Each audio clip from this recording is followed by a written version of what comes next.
Hello and welcome to Abhipedia, powered by Abhiunya IS. I'm Shahid Ali and we are discussing some practice questions for NABARD Grade A exam phase 2. We'll be discussing the subjective questions. क्योंकि जो phase 1 था उसमें what was important, it was the objective type of questions और यहाँ पे क्या आने वाला objective as well as subjective type of questions. तो objective की आपकी तैयारी I know ऑलरेडी बहुत अच्छी हो चुकी है. You have revise it a number of times और आप पेपर अगर वन क्लियर कर चुके हैं, फेज़ 1 आपका क्लियर है, तो इट्स क्वाइट ऑब्वियस कि आपकी नॉलेज जो है बहुत अच्छी है. नाउ हियर इन फेज़ 2 क्या है हमारे सामने जो problems we are facing, which I have observe from the comments from the various students कि they are facing problem in writing the subjective answers. तो उसी के बारे में बात करने वाले हैं. This is third session. पहले हम ऑलरेडी 2 सेशन लगा चुके हैं और इसमें क्या बात करेंगे, प्रैक्टिस की बात करेंगे कि what to write, how to write. की question may be very easy और to certain extent of moderate level, but उसका आंसर मे बी कि आपको पता हो, but how to attempt the question is more important so that you can fetch good marks, a good score to clear the exam. बस this is what is required for you guys. Fine. तो चलिए बात करते हैं. यहाँ पे मैं आपको बताता हूँ, एक ब्रीफ से क्वेश्चन लाता हूँ. एक होगा डायरेक्ट क्वेश्चन, एक हो सकता है थोड़ा सा एनालिटिकल, पर आज मैं थोड़े से डायरेक्ट क्वेश्चन लेके आऊँ. देखते हैं कि उसको अटेम्प्ट कैसे करना है, क्योंकि apparently they appears to be very easy और लगता है कि यहाँ पे ज़रूरत नहीं है कुछ भी पढ़ने की. For example in this question the question is what causes global warming. छोटा क्वेश्चन है और आपको पता है 15 मार्क्स का आएगा, 10 मार्क्स का आएगा, ऐसे कुछ आने वाले हैं.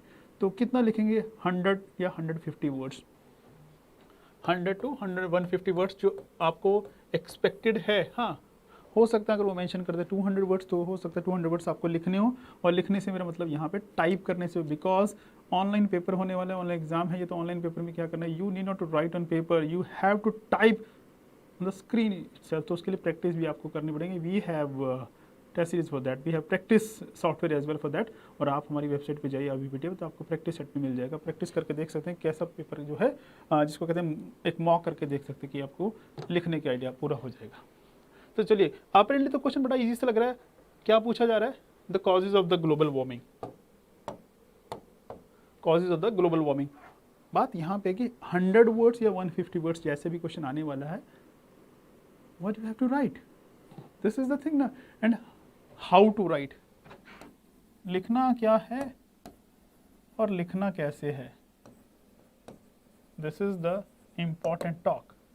चलिए, तो क्या करेंगे, वो होता था ना पुराना स्टाइल कि भाई इंट्रोडक्शन दीजिए, फिर उसकी बॉडी जो हो वो लिखिए उसमें, फिर कंक्लूड कीजिए उसको. वो तब होता है जब when you have to write ऐसे type of question, 600 words, 700 words, 1000 words. यहाँ पे you have to write down in 100 words, 150 words. तो ब्रीफ में आपको सब कुछ करना पड़ेगा. जो आपकी बॉडी है, it is the basic and the most important part. It must include the introduction as well as the conclusion.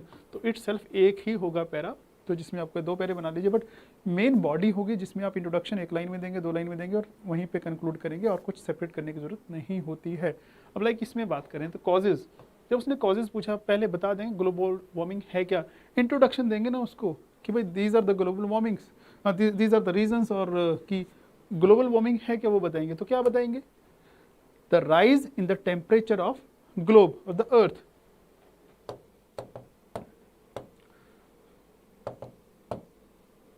So what is global warming? Rise in the temperature of globe. This is global warming, है ना. फिर होती कैसे, various factors हैं, anthropogenic है, natural factors हैं, वो बता सकते हैं. फिर कौन कौन सी गैसेस हैं जो उसके लिए रिस्पॉन्सिबल है, which are called green house gases. तो जी गैसेस के नाम बता दीजिए, चाहे वो कार्बन डाइऑक्साइड है, कार्बन मोनोऑक्साइड है, मीथेन है, चाहे ओजोन है या ब्लैक सूट कार्बन है. कार्बन डाइऑक्साइड है, कार्बन मोनोऑक्साइड है, चाहे वो ओजोन है या कुछ और है, कुछ भी जो है तो वो बताएंगे. ज़्यादा उसको लंबा नहीं खींचना है, इसमें ऐसा होता है वैसे नहीं, ज़्यादा बताने की ज़रूरत नहीं है क्योंकि you have limited words to write. अब उसके बाद क्योंकि उसने पूछा क्या है, होता कैसे, व्हाट कॉजेज, ये तो फैक्टर्स हो गए, होता कैसे है. अब वहाँ पे अब एक्सप्लेन करेंगे जहाँ पे आपको मार्क्स मिलने वाले हैं. होगा क्या, देखिए जब आप पैरे में लिखते हैं थोड़ा सा प्रॉब्लम हो सकती है, बेटर है ऐसी चीज़ों को पॉइंट्स बना के लिखेंगे तो ज़्यादा अच्छा रहेगा, क्योंकि एग्जामिनर की आप हेल्प कर रही हैं किसमें, आंसर चेक करने में, इवेल्युएटर की आप हेल्प कर रहे हैं उसको आंसर को इवेल्युएट करने में। अगर उसको इवेल्युएशन में ईजी रहेगा तो उसको पता रहेगा आप लिख क्या रहे हैं, और वो अपेरेंटली दूर से देख के आपको मार्क्स दे सकता है कि यस उसको ज़्यादा, क्योंकि एक पैरे में जनरली वो स्टार्टिंग में पढ़ेगा पैरा और उसके लिए कुछ नहीं लिखा है इसने, है ना, स्टार्टिंग में। और एक पैरे में तो हमें ये लगता है कि एक पैरे में हम एक कॉन्सेप्ट की बात करते हैं, यहाँ पे देयर नंबर ऑफ थिंग्स जो आप बात करने वाले हैं। सो नेचुरल क्या क्या हो सकते हैं उसको ऐसे डिवाइड करेंगे, नंबर 1 नेचुरल और दूसरा anthropogenic means man made. Natural में क्या है, एटमॉस्फेयर में ग्रीन हाउस गैसेज ऑलरेडी हैं वो बताएंगे, ऑलरेडी है नेचुरल है। दूसरा जो मार्शी एरियाज हैं, वेटलैंड्स हैं, है ना, उसमें एग्रीकल्चर फील्ड्स भी आ जाते हैं, तो वहाँ से भी क्या है मीथेन रिलीज होती है। Agriculture it self contributes toward global warming, जो ग्रीन हाउस गैसेज वहाँ से रिलीज होती हैं, मार्शी एरियाज हैं, दलदल जो होती हैं, वेटलैंड्स हैं।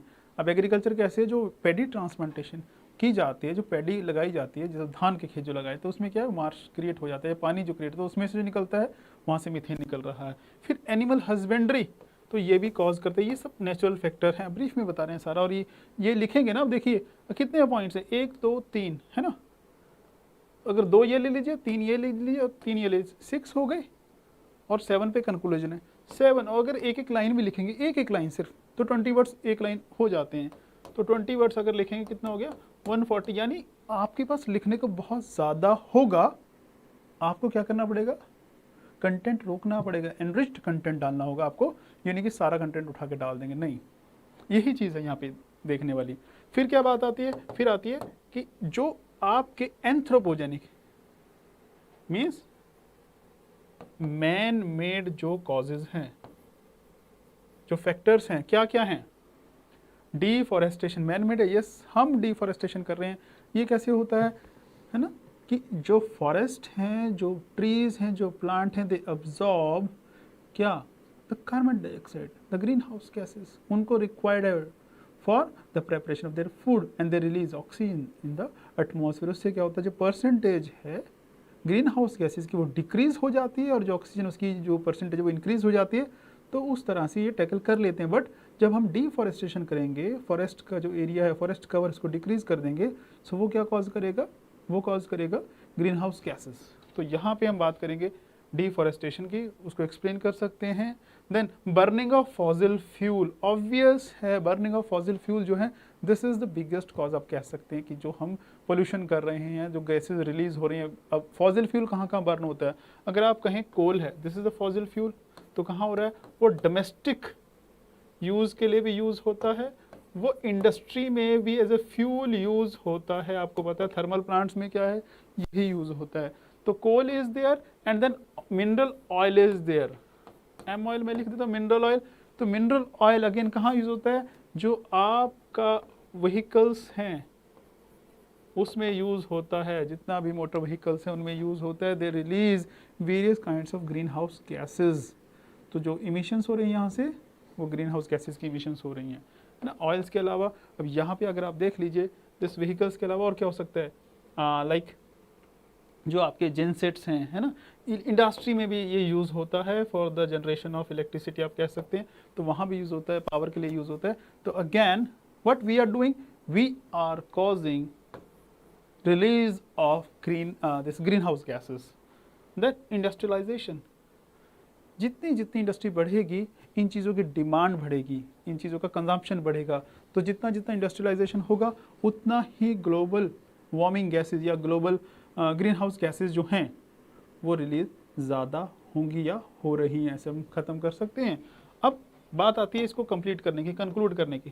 कंक्लूड जब भी करेंगे आप 2 तरीके से हैं, कोशिश कीजिए फ्यूचरिस्टिक अप्रोच के साथ कीजिए। अब क्या हो सकता है फ्यूचरिस्टिक अप्रोच, ये डिपेंड करेगा, सबकी अलग अलग हो सकती है। कैसे अलग अलग हो सकती है, हर का लिखने का तरीका, और यही चीज़ें जो आपको एक दूसरे से अलग बनाएगी, तभी मैं लिख के नहीं लाता जनरली। अब फ्यूचरिस्टिक अप्रोच क्या है कि जो ग्रीन हाउस गैसेज हैं या ग्लोबल वार्मिंग है, क्योंकि पूछा क्या इसने ग्लोबल वार्मिंग, तो फ्यूचरिस्टिक अप्रोच लीजिए कि जो ग्लोबल वार्मिंग है इसके एडवर्स इम्पैक्ट्स पड़ रहे हैं। क्या हो रहा है, सी लेवल राइज कर रहा है, एग्रीकल्चर पे इम्पैक्ट पड़ रहा है। तो अल्टीमेटली जो इसका इम्पैक्ट है फूड सिक्योरिटी पे पड़ा है। अगर इसको टैकल ना किया गया तो हमारे लिए एक बहुत बड़ा रिस्क पोज करने वाला है ग्रीन ये ग्लोबल वार्मिंग। ऐसे कंक्लूड कर देंगे, बस हो गया आंसर। बाकी तो वैल्यूएशन पे है। And I expect and I hope अगर आप ऐसे लिखेंगे एग्जामिनर को पता लगेगा कि you have a very good knowledge, तो आपको मार्क्स देगा, कोई नहीं रोक सकता। चलिए एक और क्वेश्चन लेते हैं, सिंपल सा क्वेश्चन है, बिल्कुल एग्रोनॉमी का मैंने उठाया। What are the causes of soil erosion? Simple सा क्वेश्चन है, पर प्रॉब्लम क्या है, how to write this question. इसका आंसर जो है इस क्वेश्चन का कैसे लिखेंगे, यहाँ पे प्रॉब्लम आ जाएगी, क्योंकि सभी को आता होगा। कैसे आपको अलग बनेगा, ये तरीका पता होना चाहिए अलग कैसे बनना है। अब सिंपल सी बात है, तो वही इंट्रोडक्शन वाला वो सब वही बात करते हैं, तो कहाँ से स्टार्ट करेंगे? सबसे पहले आप सॉइल इरोजन को ब्रीफ में एक्सप्लेन करना पड़ेगा एक दो लाइन में कि है क्या, कि this is wearing of the top soil. Top soil जब हो जाती है किस वजह से हो सकती है? दो एजेंट हैं, there are two agents which are responsible mainly. कौन कौन से? Number 1 wind and number 2 water, बस ठीक है। एक तो ये हो गया। फिर साथ में ये बता सकते हैं कि किस पे, टोपोग्राफी पे डिपेंड करता है कि अगर वो प्लेन है वहाँ पे और हिली एरिया की, दोनों की टोपोग्राफी में अलग अलग इरोजन होगा, तो ये एक्सप्लेन कर देंगे। फिर आएंगे आप इस पे मेन बॉडी पे, क्योंकि वो इंट्रोडक्शन आपने दे दिया। अब कॉजेज पे आएंगे, तो कॉजेज क्या हैं?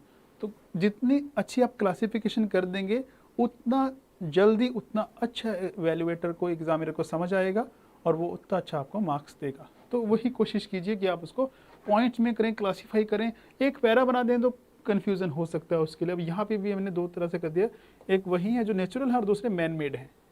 Natural causes and anthropogenic causes. Natural में क्या लेंगे? स्ट्रॉन्ग विंड्स हैं, डेजर्ट एरिया में देख लीजिए तो क्या चल रहा होता है वहाँ आप जनरली देखते हैं, दीज आर द सीफ, है ना, और सैंड ड्यून्स, सैंड ड्यून्स हैं। अब जब हवा चलती है, विंड्स चलती है वहाँ पे, तो आज यहाँ पे ये रेत का जो टीला होता है सैंड ड्यून्स है, फिर शिफ्ट हो जाएगा कहीं और।